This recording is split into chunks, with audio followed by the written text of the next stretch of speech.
अस्सलाम वालेकुम। तो friends, welcome back to my channel. तो आज जो है फ्रेंड्स, हम नावल का नेक्स्ट पार्ट स्टार्ट करते हैं। आंटी, आज का सारा खाना मैं अकेली बनाऊंगी, आप आज रेस्ट करें। हरूम हीरा बेगम से गोया हुई, जैसे मेरी बेटी की मर्ज़ी, मुझे कोई एतराज़ नहीं, लेकिन साथ मुलाजमा को भी अपनी हेल्प के लिए रख लेना, वरना अकेली थक जाओगी। हीरा बेगम इसे अपने साथ लगाते हुए बोली। वो और हरूम इस वक्त ड्राइंग रूम में मौजूद थे। हरूम ने आज पुलिस स्टेशन से छुट्टी की थी, बाकी सब अपने काम पर गए हुए थे और इनके घर पर सब ने डिनर करने के लिए आना था। सैटरडे था आज। ठीक है आंटी, मुलाजमा को साथ ले लूँगी, हरूम मुस्कुराते हुए बोली। अल्लाह तुम्हें और रूहान को बहुत खुशियाँ दे बेटा। और तुम लोग मुझे दादी कब बना रहे हो? इन्होंने मुस्कुराते हुए पूछा। जब अल्लाह को मंजूर होगा आंटी, हरूम ये अल्फाज बहुत करब से अदा किए। अच्छा, अब मैं किचन में जा रही हूँ रात के खाने की तैयारी के लिए, हरूम इनसे कहती हुई किचन में चली। बहुत अच्छी है हरूम, मैं ऐसे ही इतने साल इससे नफ़रत करती रही जितना ये हम सब का ख्याल रखती है। अल्लाह हरूम को और मेरे बेटे को हमेशा खुशियाँ दे और इनकी हर मुराद पूरी करे। हीरा बेगम ने इसे जाते देखकर मुस्कुराते हुए दिल में सोचा और इसकी खुशियों की दुआ की। ठीक है, तुम अब जाओ अपने क्वार्टर में, सब जब ज़रूरत होगी तुम्हें बुला लूँगी और बाकी का काम मैं खुद कर लूँगी, हरूम मुलाजमा से बोली। मुलाजमा जी बीबी कहती हुई वहाँ से चली गई। हरूम ने मुलाजमा की मदद से सब कुछ रेडी कर लिया।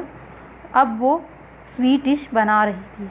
वो चूल्हे की तरफ मुंह किए खड़ी थी जब मुलाजमा के जाने के बाद कुछ देर बाद इसे अपनी गर्दन पर किसी की गर्म सांसें महसूस हुई और फिर किसी ने इसे पीछे से अपने हिसार में लेते हुए अपनी थोड़ी इसके कंधे पर टिका दी।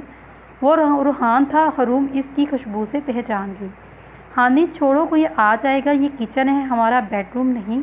हरूम ने खुद को छुड़ाने की कोशिश की, लेकिन रूहान ने गिफ्ट और मजबूत कर ली। नहीं छोड़ूंगा, कोई आता है तो आने दो, I don't care honey. Ruhan ने इसका गाल चूम लिया।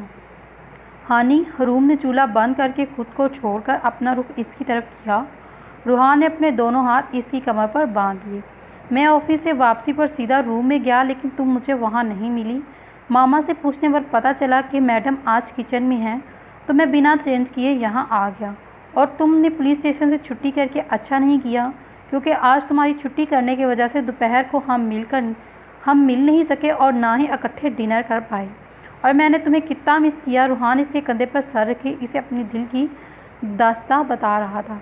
बस आज मेरा दिल चाह रहा था कि सबके लिए रात का खाना मैं बनाऊं, तो मैंने छुट्टी कर ली। अब तुम जाओ रूम में और चेंज करो, मैं तुम्हारे लिए चाय लेकर आती हूँ। हरूम इसे खुद से दूर करती हुई बोली। बहुत ही बुरी हो तुम हनी, रूहान ने दुखी सा मुँह बनाया। हाँ, मैं बहुत बुरी हूँ, तुम जाओ अब रूम में, हरूम मुस्कुराते हुए बोली। अब जल्दी आ जाना वरना मैंने खुद आ जाना है, रूहान इससे कहता हुआ वहाँ से चला गया। चाय बनाने के बाद वो भी रूम में आई। रूहान बेड क्राउन से टेक लगाए बैठा हुआ था। ये लो चाय। हरूम ने चाय का कप इसकी तरफ बढ़ाया। रूहान ने कप पकड़कर साइड पर रखा और इसे अपने पास बैठने का इशारा किया। हरूम हमेशा की तरह इसके सीने पर सर रखकर बैठ गई और रूहान ने इसके गिर्द अपने बाजू हमायल कर दिए। पहले तुम पियो हनी। रूहान ने चाय का कप उठाकर हरूम की तरफ बढ़ाया। हरूम ने एक सिप लेकर कप इसके हाथ में दे दिया। फिर एक सिप रूहान ने लिया और कप दोबारा हरूम को थमा दिया। दोनों ने मिलकर एक ही कप में चाय पी।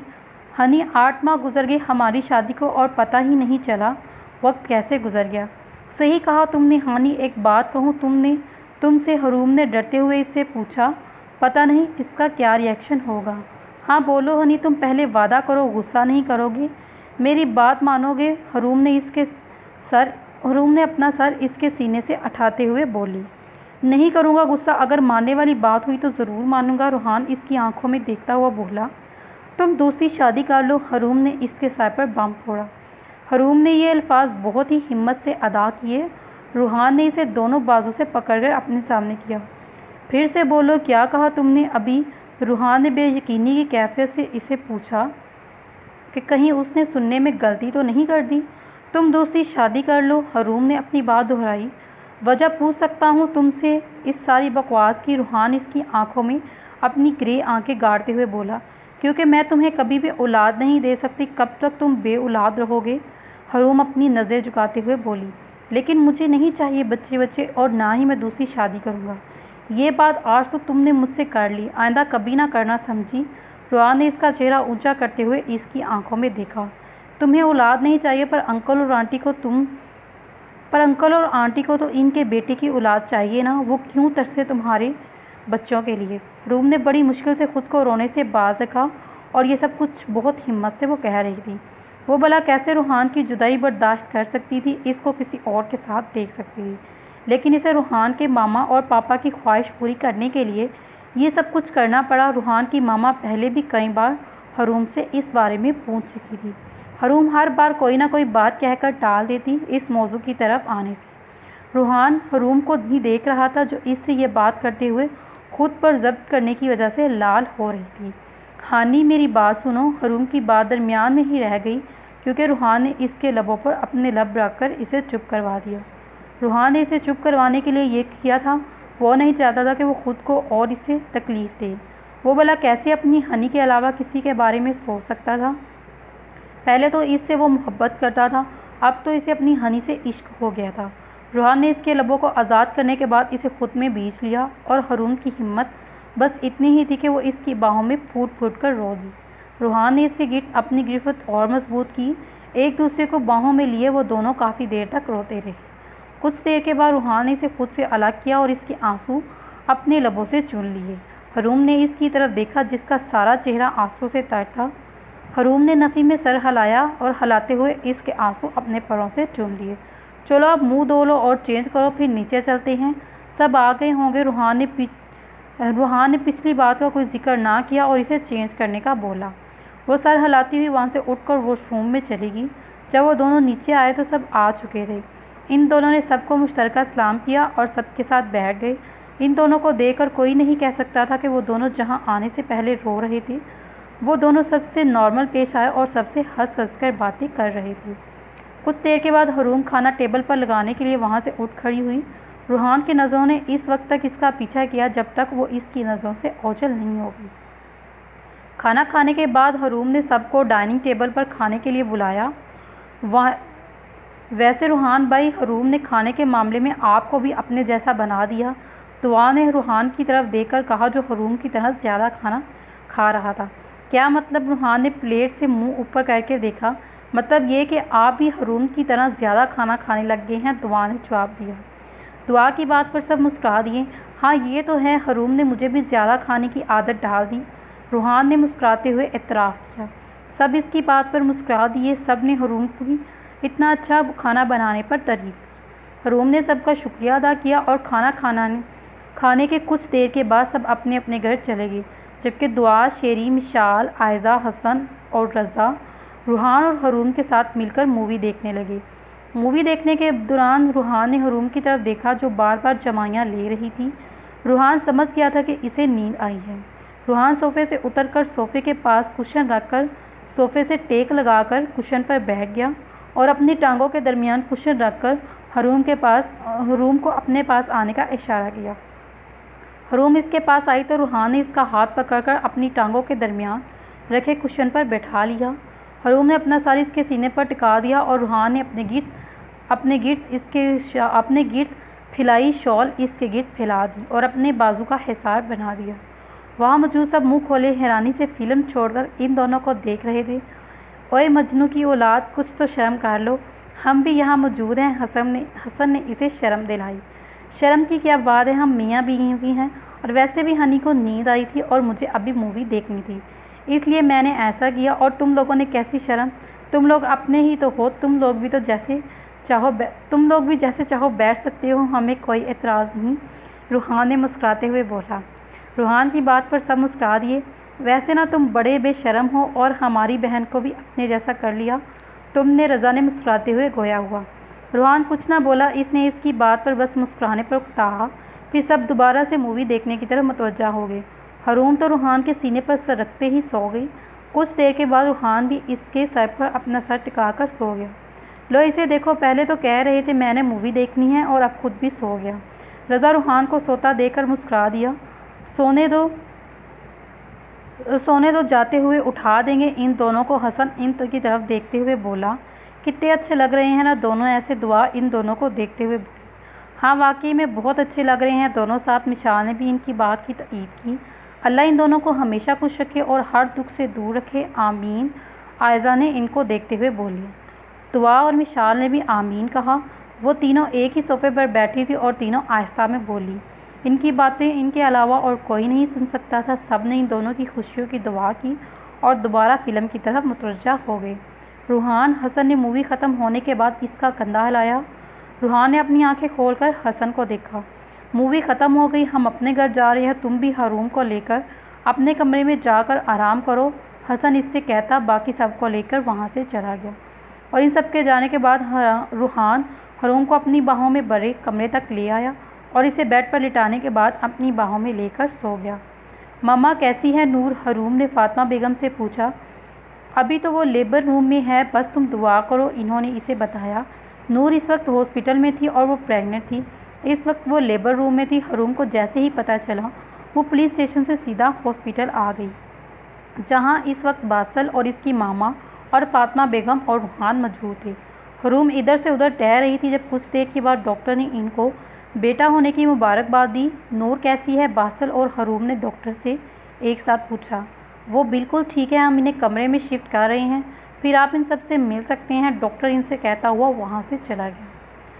सबसे पहले हरूम ने बासल को और नूर के पास भेजा, वो नूर से अकेले में मिल सके और अपने बच्चे को देख सके। बहुत बहुत मुबारक हो नूर, अल्लाह ने हमें बहुत प्यारा बेटा दिया। बासल ने इसकी पेशानी चूमी और इसे मुबारकबाद दी। तुम्हें भी बहुत मुबारक हो बासल, नूर ने इसे मुस्कुराते हुए बोला। बासल बेबी को उठाकर नूर के पास लाया। ये देखो नूर, हमारा प्यारा सा बेबी। बासल ने बच्चा इसकी गोद में डाल दिया। नूर ने मुस्कुराते हुए बच्चे की पेशानी चूमी और इसे अपने सीने से लगाया। बहुत प्यारा है माशाल्लाह, नूर ममता से चूर लहजे में बोली। हाँ माशाल्लाह बहुत प्यारा है। बासल ने भी बच्चे की पेशानी चूमी। अब हम आ जाएं अंदर, हरूम ने दरवाजे से अंदर झांकते हुए इन दोनों से पूछा। क्यों नहीं? बासल मुस्कुराते हुए बोला। फिर रूहान, हूर, फातिमा बेगम और आयशा बेगम अंदर दाखिल हुई। बहुत बहुत मुबारक हो नूर और बासल, तुम दोनों को बहुत प्यारा है बेबी, हरूम बच्चे की तरफ देखते हुए बोली। थैंक्स हरूम, और तुम्हें भी मुबारक हो, तुम भी खाला बन गई, नूर मुस्कुराते हुए बोली। हाँ वो तो है, हरूम मुस्कुराते हुए बोली। फातिमा बेगम, रूहान, आयशा बेगम ने भी इन दोनों को मुबारकबाद दी। फिर वो नूर और बच्चे को लेकर घर आ गए, जहाँ सब बेसब्री से इनका इंतज़ार कर रहे थे। सब ने इन दोनों को मुबारकबाद दी। और हरूम बेटा कैसा चल रहा है आपका? फिजान साहब ने पूछा। बहुत अच्छा जा रहा है अंकल, इन्होंने जवाब दिया। अच्छी बात है बेटा। वो इस वक्त खाना खा रहे थे। और हादिया, तुम्हारी स्टडी कैसी जा रही है? इन्होंने हादिया से पूछा। पापा बहुत अच्छी जा रही है मेरी स्टडी, हादिया ने मुस्कुराते हुए जवाब दिया। हादिया ने अयान के साथ इसकी क्लास और कॉलेज में एडमिशन ले लिया था और अब वो दोनों सेकेंड ईयर में थे। भाई और भाभी, आप दोनों कब मुझे फुफ्फो और मामा पापा को दादा दादी बना रहे हैं? हादिया ने इन दोनों से इस्तफारा किया। इसके सवाल पर हरूम के चेहरे पर कर्ब का साया गुजर रहा था। इसका यहाँ बैठना मुश्किल हो गया तो वो बहुत मुश्किल से खुद को रोके बैठी रही। रूहान से इसकी ये हालत पोशीदा नहीं रह पाई। जब अल्लाह की मर्ज़ी होगी गुड़िया, रूहान ने इसे जवाब दिया। चलो अब सब खाना खाओ। चुप करके हीरा बेगम ने सबको खाने की तरफ मुतवज्जा किया। खाने के बाद सब अपने रूम में चले गए। हानी, तुम मेरी बात क्यों नहीं मान लेते? आखिर हरूम इसकी आंखों में देखते हुए बोली। कौन सी बात हनी? रूहान ने अनजान बनते हुए इससे इस्तफारा किया। हालांकि वो जान गया था वो किस बात के बारे में बात कर रही है। दूसरी शादी कर लो हानी, हरूम ने इससे इल्तजा की। रूहान ने इसके होठों पर अपने होठ रख दिए और इसे चुप करवाया। हरूम ने इसे अपना पूरा जोर लगाकर खुद से दूर किया। आखिर कब तक तुम मुझे इस तरह से चुप करवाओगे? तुम्हें मेरी बात माननी ही पड़ेगी, हरूम चीखते हुए बोली। रूहान गुस्से से इसके पास आया और इसे दोनों बाजुओं से पकड़कर अपने सामने खड़ा किया। बहुत बार तुम्हारी ये बकवास सुन चुका हूँ, हर बात मेरा जवाब ना ही है, और तुम क्यों मुझे बार बार ये बात कह रही हो? मुझे क्यों तकलीफ़ देती हो? रूहान ने इसे झंझोड़ा। हरूम कई बार इसे दूसरी शादी का कह चुकी थी और हर बार रूहान ने ना में ही जवाब दिया और अपने लब इसके लबों पर रख कर इसे चुप करवा दिया। तुम्हें मेरी बात माननी ही पड़ेगी हानी, वो इसकी ग्रे आंखों में अपनी शहद रंगी आंखें गाड़ते हुए बेलचक लहजे में बोली। मुझे देख लोगी किसी और का होता हुआ हनी? रूहान ने खुद को नॉर्मल करते हुए पूछा। हाँ देख लूँगी, इसका लहजा किसी जज्बे से आ रही था। मेरे बगैर रह लोगी हनी? रूहान ने बहुत प्यार से इससे इस उम्मीद से पूछा कि वो अभी कह देगी हानि मैं तुम्हारे बगैर नहीं रह सकती, लेकिन इसका वो जवाब जो रूहान ने सोचा नहीं था। हाँ रह लूँगी, तुम बस मेरी बात मान लो। हरूम खुद को इसके सामने जब्त जाहिर करते हुए इसकी आंखों में देखते हुए बोली। हालांकि वो रूहान की आंखों में दर्द देख चुकी थी, लेकिन अंदर से इसका दिल खून के आंसू रो रहा था। इसका दिल कर रहा था कि वो अभी इसके गले लग जाए और इससे कह दे कि वो इसके बगैर नहीं रह सकती, क्योंकि इसे रूहान और इसके घर वालों को ये कुर्बानी देनी थी। इसलिए वो चुप रही और ख़ुद को सख्त रखा। रूहान ने इसको अपनी ज़िद जो कि इन दोनों के लिए मौत के बराबर थी से ना हटता हुआ देखकर दिल में एक फ़ैसला किया। ठीक है, मैं तैयार हूँ दूसरी शादी के लिए। रूहान इसे छोड़ता हुआ कमरे से चला गया। इसके जाती ही रूह वॉशरूम में बंद हो गई और जी भर कर रोई। इस वक्त बहुत तकलीफ में थी रूहान के सामने, तो इसने खुद को रोने से रोक लिया, लेकिन इसके जाने के बाद रूहान को खुद को रोने से नहीं रोक पाई। दूसरी तरफ रूहान कमरे से निकलने के बाद पूल के पास आकर बैठ गया। तुम बहुत बुरी हो हनी, मेरे साथ तुम ऐसा कैसे कर सकती हो? रूहान रोते हुए दिल में इससे शिकवा किया। लेकिन अब मैं क्या करूं जिससे तुम अपने दिल की बातों मजबूर होकर खुद मेरे पास आओ और शादी के लिए मना कर दो। ये वादा है मेरा तुमसे हनी। रूहान ने अपनी नम आंखों से पूल के शफाफ पानी में देखा और दिल में हरूम से मुखातिब हुआ। हरूम काफ़ी देर के बाद दिल हल्का करके आने के बाद वॉशरूम से बाहर आई। पता नहीं हानि किधर होगा। इस वक्त वो इसके लिए परेशान थी और कमरे में टहल रही थी। जब वो खिड़की के पास आई तो रूहान इसे पूल के पास बैठा दिखाई दिया। रूहान इसकी तरफ पुश्त किए हुए खड़ा था। हरूम ने अपना माथा खिड़की से टिका दिया और रूहान को देखने लगी। मैं जानती हूँ हानि भी इस वक्त बहुत तकलीफ़ में हो, लेकिन मैं ये सब इसलिए कर रही हूँ ताकि हमारी वजह से तुम्हारे मामा और पापा को कोई तकलीफ़ ना हो। वो रूहान के सामने खुद को कमज़ोर नहीं करना चाहती थी। रूहान जब कमरे में आया तो इसने आंखें बंद करके लेट गई। रूहान इसके पास खड़ा होकर काफ़ी देर तक इसे देखता रहा, जो कि वो जाग रही थी। फिर वो अपनी जगह पर आकर हरूम की तरफ करवट करके लेट गया। हरूम इसकी तरफ पुश्त करके लेट गई। इसका दिल इस वक्त कर रहा था कि वो इसे अपनी तरफ खींच ले और अपनी बाहों में लेट ले, पर वो चाहने के बावजूद भी ऐसा नहीं कर सका। इसकी आंखों से करब से आंसू निकल आए, इसे पता ही न चला। कुछ देर के बाद इसने दूसरी तरफ करवट बदली। रूहान के करवट बदलते ही हरूम ने इसकी तरफ करवट बदल दी और इसकी पुश्त को देखने लगा। वो इसे खुद से इतना दूर देखकर रो रही थी और इसे कैसे नींद आ सकती थी। इसे तो इसकी बाहों के आसार में ही सोने की आदत थी। आज वो इसकी तरफ पुश्त किए लेटी हुई थी और हरूम का दिल किया वो इसे खुद से पास चली जाए और इसके सीने पर सर टिकाकर सो जाए। हरूम ने दूसरी तरफ करवट बदली और वो दोनों एक दूसरे के तरफ पुश्त किए रो रहे थे, पर अपनी अपनी जगह पर बेबस थे। सारी रात इन दोनों ने रोते गुजार दी। फजर की अजान होते ही इन दोनों ने उठकर नमाज अदा की। एक दूसरे से बात दूर की बात है, इन्होंने आंख उठाकर भी नहीं देखा। फिर वो दोनों अपने ऊपर खुश नज़र आने का खौल चढ़ाकर सबके साथ नाश्ता करने लगे और डाइनिंग टेबल पर मौजूद थे। रूहान बेटा, आज मिशेल आ रही है शाम को, इसलिए जल्दी आ जाना, तुमने इसे लेने जाना है एयरपोर्ट पर, हीरा बेगम ने इसे बताया। ओके मामा, ठीक है, जल्दी आ जाऊँगा, अब मैं जा रहा हूँ ऑफिस। वो इन सब से अल्लाह हाफिज़ कहता हुआ गाड़ी लेकर ऑफिस चला गया। हरूम बेटा, आप भी हो सके तो जल्दी आ जाना, हीरा बेगम बोली। ओके आंटी, ट्राई करूँगी जल्दी आने की, हरूम बोली। ठीक है बेटा, इन्होंने जवाब दिया। फिर वो इन सब से अल्लाह हाफिज़ कहने के बाद गाड़ी लेकर पुलिस स्टेशन रवाना होगी। मैम, आज आप लंच करने के लिए नहीं जा रही? फजल हुसैन ने हरूम से पूछा। नहीं, आज नहीं जाना मैंने, हरूम बोली। ओके मैम, और वो इसके रूम से चला गया। पता नहीं कमाल भाई, आज मैम को क्या हो गया, सुबह से चुप बैठी हैं, किसी पर गुस्सा भी नहीं किया, और अभी जब मैं इनके पास गया तो कुछ खोई हुई थी, मुझे लग रहा है वो परेशान है। फजल हुसैन ने हरूम के कमरे से बाहर आते ही कमाल से अपने ख्यालात का इजहार किया। हाँ, मुझे भी ऐसा लग रहा है वो आज परेशान है, अल्लाह ही खैर करे, हर दुख से अल्लाह इनको दूर रखे। कमाल ने इसकी बात से इत्तफाक करते हुए आमीन कहा और फजल हुसैन बोला, चलो अब अपना काम कर ले। कमाल के कहने पर वो अपने काम की तरफ मुतवज्जा होगी। हेलो एवरीवन, मिशेल रूहान के साथ ड्राइंग रूम में दाखिल होते ही सबसे बोली। अरे मिशेल, कैसी हो तुम? हीरा बेगम इससे गले मिली। मैं ठीक हूँ आंटी, आप कैसी हैं? मुस्कुराते हुए पूछा। मैं भी ठीक हूँ, तुम बताओ सफ़र कैसा गुजरा, तुम्हारे मामा पापा कैसे हैं? मामा पापा भी ठीक ठाक हैं, सफ़र भी बहुत अच्छा गुजरा आंटी, आप कैसी हैं? और अंकल? वो फिजान साहब की तरफ मुतवज्जा हुई। मैं ठीक हूँ बेटा, आप कैसी हो? मैं भी ठीक हूँ अंकल। इन सब से मिलने के बाद वो हादिया की तरफ मुतवज्जा हुई। तुम कैसी हो हादिया? हादिया को अपनी ये कज़न बिल्कुल पसंद नहीं थी, क्योंकि मिशेल बहुत मगरूरी थी और ऐसे कपड़े पहनती थी जिसमें इसका सारा खुदुखाल वाजिया हो। और सबसे बड़ी बात जिसकी वजह से हादिया इससे चिढ़ती थी कि वो मिशेल का और रूहान के पीछे आगे पीछे घूमना, वो हर वक्त रूहान से चिमटे रहने की कोशिश करती थी। हादिया को जब पता चला कि रूहान की शादी मिशेल से नहीं हो रही बल्कि हरूम से हो रही है, तो इसने अल्लाह का शुक्र अदा किया कि इस घमंडी से जान छूटी। मिशेल भी लंदन में अपने मामा पापा के साथ रहती थी। जी ठीक है, आप कैसी है? हादिया ने चेहरे पर मुस्नुई मुस्कुराहट लेते हुए पूछा।